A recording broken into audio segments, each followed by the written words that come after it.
2023 has been an incredible year for games, hasn't it? The only year in recent memory that I can even think of coming close to how absolutely packed this year was 2017, and interestingly, many of the games that made that year so great have obvious mirrors here. A lot of the best games this year are direct follow-ups to those ones, but while you could say that 2023 was a bit of a sequel year for games, that in no way detracts from just how incredible a lot of the releases were. So, kind of unusually for this channel, I wanted to go over a few of my absolute favorite games from the last 12 months. Just before we get started, a few things. This list is going to be largely in no particular order. So many of these games are so close in my mind that I'd have basically no way to directly list them out in a concrete order, so we're gonna keep things loose here. That being said, I am going to separate both my Game of the Year and the runner-up, because those are two games that in my opinion shine a bit brighter than everything else that crossed my path. And of course, if a game you loved isn't on this list, it's because that game is bad and you have bad taste. No, obviously, I wasn't able to play everything that came out, so just because something isn't on here doesn't mean I think it's bad. I may have just not played it. Now, if you like what I do, maybe subscribe to the channel, and if you really want to help out, you can join my Patreon. You'll get these videos a week early, get exclusive updates on future projects, and even get the occasional exclusive video. So with that preamble out of the way, let's get to the games. Just before the main event here, let's go over some honorable mentions. First is One Piece Odyssey. I was pretty close to putting this on the best of the year list. I do like it a lot, but the more I thought about it, I came to the conclusion that it wasn't quite good enough to stack up to the rest of the games here. It is a great game, but it has a few too many flaws to really consider it to be one of the best. Next is World of Horror. Now, the main reason this one isn't on the list is because while it is amazing, and its official release was this year, I've been playing it for over 3 years now, most of my playtime being before 2023, and I don't know, it just doesn't feel right to include it. Consider it an honorary 10th spot if you think it should count. And lastly, I did want to specifically point out Super Mario RPG, since I am kinda known as a Mario RPG guy. Yeah, I haven't played it yet.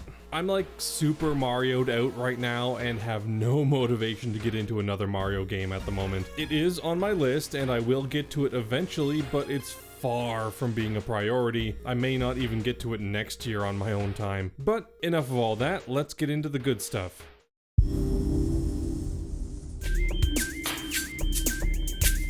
First on the docket is going to be a longtime favorite of mine that got an amazing re-release this year with Metroid Prime Remastered. Now, I kind of feel like this is a bit of a cheat, since of all the games on this list, this is the least new of them all. It's a straight remaster of Metroid Prime with very little new aside from some quality of life changes and visual updates. But I don't really care that it isn't a completely novel experience because it's freaking Metroid Prime, a game that I have adored and held in about as high regard as any game can be held in since the day I first played it almost 20 years ago. And this remaster did not disappoint in any way. Retro Studios really outdid themselves here and rebuilt Prime with such care and detail that this game from 2002 feels like it could have been released this year for the first time and no one would have batted an eye. Now, of course, this is largely also a testament to how ahead of its time Metroid Prime was in 2002, and because of that, it still does hold up incredibly well today. The world design is amazingly intricate and maze-like, the gameplay is still a ton of fun, especially with the new dual stick controls that were added in, since the original control scheme, while perfectly fine, does feel a bit dated by today's standards. Beyond that, the atmosphere and vibe created by the new visuals and the amazing music is almost unmatched in the series. It's absolutely amazing, easily my second favorite Metroid Prime game, and a must play for basically anyone with a Switch in my opinion.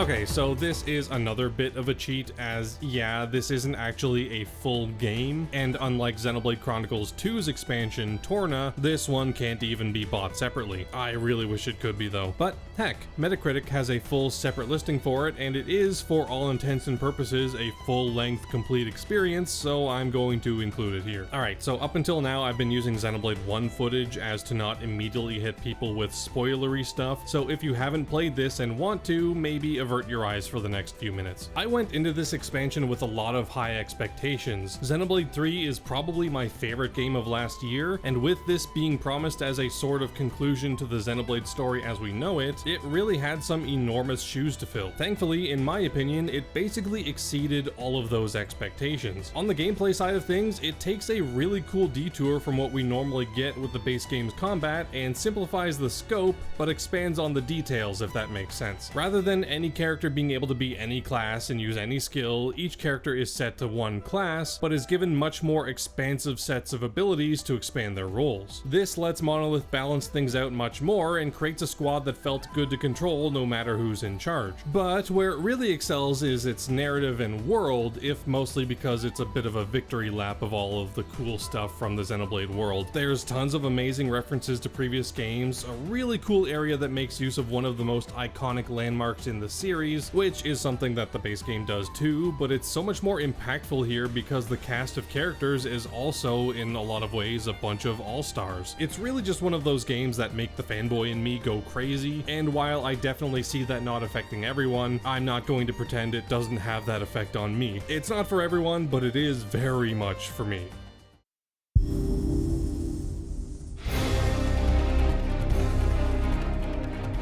Hey, we've got another remake here. So despite having a GameCube in 2004, I was one of the very few GameCube owners who missed out on Resident Evil 4 during that original run, and only played it for the first time back in like 2016 or so. But right from that first playthrough, I fell in love with the game, and it is to this day my favorite Resident Evil game. So when this remake got announced, I was pretty skeptical since the game was already basically perfect, so there's no way any changes made could be for the better, right? Well, kinda, yeah. I honestly don't mind a lot of the changes, and some of the updates to things like Leon's movement are pretty great in my opinion, but everything else is kind of a mixed bag. I like the knife changes overall. It encourages a much more balanced approach to combat instead of step 1, pistol bullet, step 2, kick, step 3, spam knife slashes until dead for every regular enemy, but I don't really know if the Resident Evil 2 durability system was the right way to balance it out. 4 was always more of a wacky action game than a survival horror one, and trying to inject 2's resource management DNA doesn't really feel right. On that note, I feel like the game did lose a bit of its original charm by trying to take the setting and story more seriously than it did originally. That over-the-top campy horror feel is really what made Resident Evil 4 what it is, and while that isn't entirely gone, a lot of the goofy bits are still here, the tone is overall quite a bit more serious than it was, which I do feel is a bit of a downgrade. All that said, this is still Resident Evil 4, and the core experience is still just as incredible as it originally was. Yes, there are some changes that purists won't like, and even as someone who isn't averse to some change, aren't always slam dunks, but overall, this is another really excellent job by Capcom to bring another one of its classic games to modern audiences. And while Resident Evil 2 was the better remake in my opinion, 4 is still absolutely fantastic and is probably the better game.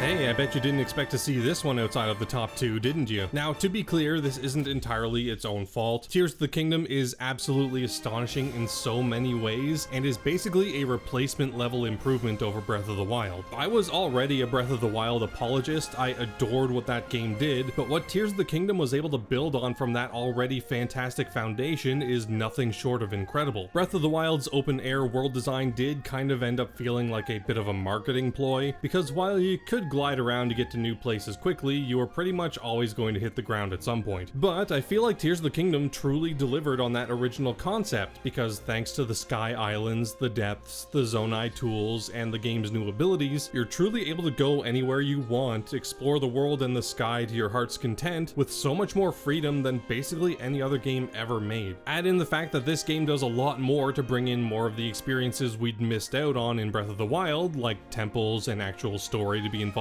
in, things like that, and you've got a game that is a lot closer to being one that every Zelda fan can enjoy, whereas Breath of the Wild was quite a bit of a leap from anything else we'd seen. Now, of course, it's not perfect, and my biggest issues are ones that plagued its predecessor and were just really never addressed, mostly the combat. I thought combat in Breath of the Wild was fine. Like, it wasn't that fun, but considering the game was so much more focused on just running around and being in the world, the lack of focus on its combat was acceptable. But 6 years later, really the only thing that's changed is the fuse ability, which honestly does improve things, or it could have improved things if the constant menuing for items to fuse wasn't so cumbersome. All in all, this game was still incredible, and I would honestly be fine with Nintendo continuing in this direction in the future, as long as they actually made the combat fun for once.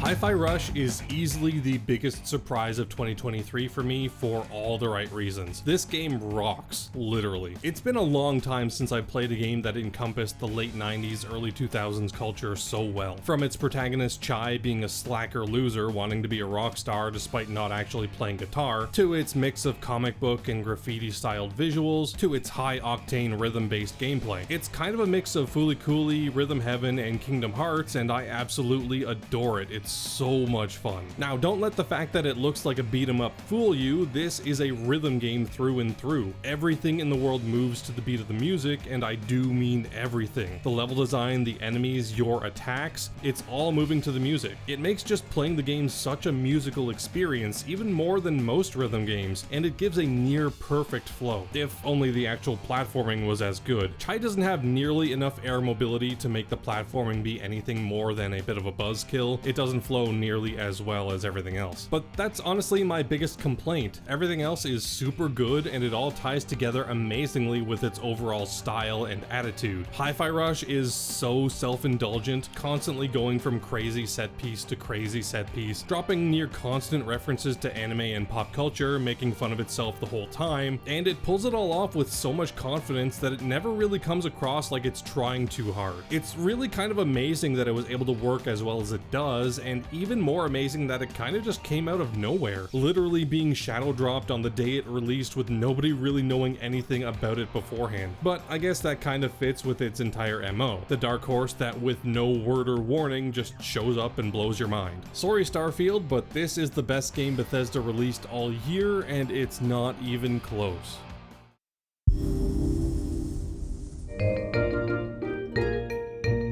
Now, this is a game I've already talked at length about, so I won't go into too much detail here, but it's just so refreshing to play a Super Mario game that isn't bogged down by the specter of the new Super Mario Bros. Series. Super Mario Bros. Wonder is a joy to experience from start to finish. It's just so jam-packed with awe-inspiring level design, platforming mechanics, and visual design. Just the badge system alone gives it so much more mechanical variety, replayability, and fun than basically any other Mario game before it. And that's not even going into the incredible Wonderflower effects, which have done more to make playing a Mario game more enthralling than basically anything else ever has. Its biggest flaws are that its bosses aren't very good, which accounts for a very small portion of the game, and that its soundtrack is not very memorable overall. But as a Mario game and as a platformer in general, it's a resounding success. I adored almost every single minute I spent with it, and I'm almost always tempted to just pop in the cartridge again and give it another whirl. If that isn't a sign of an awesome game, then I don't know what is.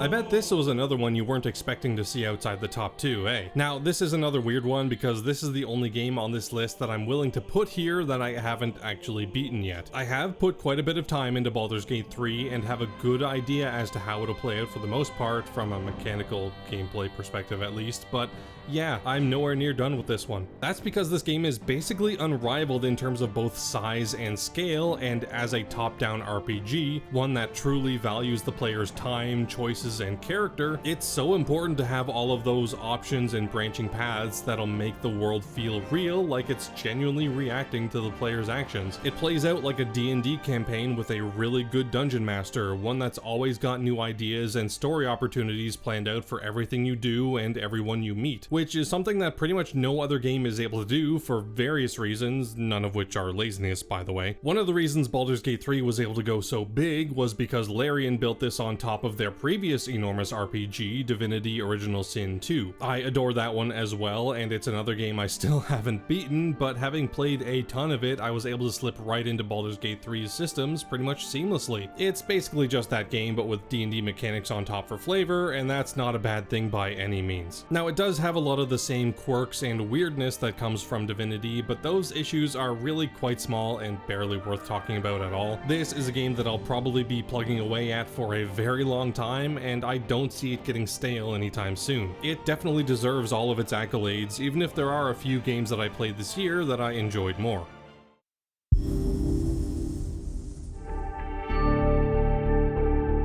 Okay, so here we are, my runner-up for Game of the Year, the Talos Principle 2. I'm about as big of a fan of the original as anyone can get, so when this was announced to actually be releasing, I was ecstatic. This game acts as a direct continuation of the story, and I'm pretty impressed they were able to do that since the first game's conclusion was really solid. It's not just a continuation narratively though, but from a gameplay perspective too. It uses a lot of the same mechanics from the original as its base, and just builds and builds from there. The amount of new mechanics it adds in is pretty staggering, as in each new area it introduces a new mechanic which completely changes how all of the puzzles can be set up from then on. And the puzzles themselves are all pretty great. They tend to be very well designed, and especially later on require a lot of thought to actually recognize how each tool is able to work with each other and lead to solutions. It's really satisfying. However, my one bit of criticism on the puzzles themselves is because it's constantly introducing new ideas at pretty much the same interval each time, the game's difficulty curve is very odd. It's frequently resetting to 0 to teach each new tool, and it very rarely feels like the puzzles are properly building on the foundation set before to actually get consistently more difficult. It hovers between a 1 to 6 out of 10 in difficulty for the majority of the game, before suddenly spiking between 8 and 10 in the final set of optional puzzles. There's no real smooth ramp here, which is something the original did beautifully. That's not to say that anything here is even the slightest bit bad. The puzzles are still excellent,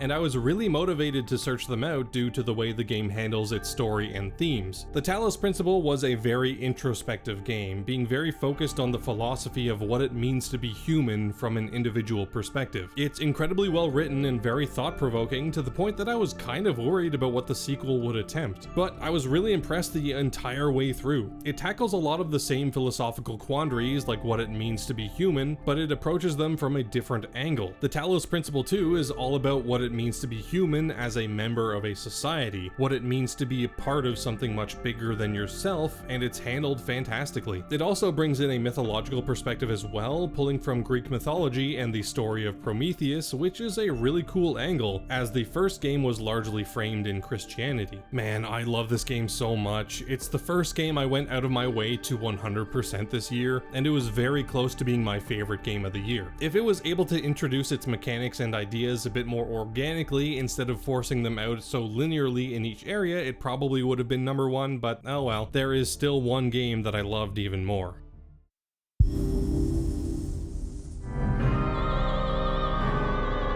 And here we are, the Grand Poobah, what I consider to be the absolute best game I played all year. It's one that I don't see topping a lot of other lists, and I have absolutely no idea why. As a big fan of the Souls series and its variants, I went into Lies of P with high hopes, but very middling expectations. These attempts to piggyback off of From's ideas and concepts always end up being, if not hollow, then at the very least missing one or more key pieces that make those games so good. So upon playing Lies of P, what surprised me the most about it is that it managed to not only include all of the things those other games missed, but did so in a way that was still able to stand on its own and be its own thing, separate from its inspiration. It genuinely nails everything that I love about the Souls games, and even manages to improve on these foundations in some very important ways, primarily the combat. One of the things that has always been off about From's games, with the exception of maybe Bloodborne, is that the combat was always very quantity over quality. Elden Ring has hundreds of weapons, but most of them share movesets with others, and those movesets are typically very small, just a weak attack combo, a strong attack that may have a combo, and an art or something like that. Lies of P sets itself apart by managing to excel in both quality and quantity with its weapons. Each one feels unique, has a moveset that allows for weaving between strong and weak attacks, and moreover, you're able to mix and match many of these to make something unique to you that you like with the weapon crafting system. system. Add in all of the other amazing systems that allowed for huge variances in character building and playstyle, and you've got the perfect recipe for my favorite combat in any Souls-like game. Seriously. The bosses really help with that too, being really impressive overall. Almost none of them are amongst my favorites when compared to the best of the Souls series, but are far more consistently good than what FromSoft typically pulls off. And its presentation is just incredible too. The visual design definitely pulls from games like Bloodborne, but goes for a more gothic direction than that game's Victorian feel, which works really well. The story is also really good for this type of game. It pulls quite a bit from the original Pinocchio story, but definitely uses it more as a jumping off point than being a full adaptation. And the music, it's so good, especially the records that you can collect. It comes together as an amazingly complete package, the first successful attempt to actually bottle that From Software lightning and create a game that is as good as anything that studio is able to do. Sure, it's not the most unique game to ever exist, but novelty is not a synonym for quality, so just being an amazing experience, Lies of P is hands down my favorite game of 2023. One that I'm definitely going to have to cover on its own at some point in the future. And there we go, these were my favorite games of the last 12 months. Do you agree with any of my picks? Think any of my choices are completely off base? What were your favorite games of the last year? I can't wait to hear what you've all played in 2023. I know I missed a lot of great titles this year, and I would love to see some new stuff be brought to my attention. Anyways, thank you all so much for watching. And before we end the video here, I'd just like to thank my amazing patrons, R.A. Miller, Anon42, Louis G, Gaming Specs, and Buy28. Thank you so much, you're all the best.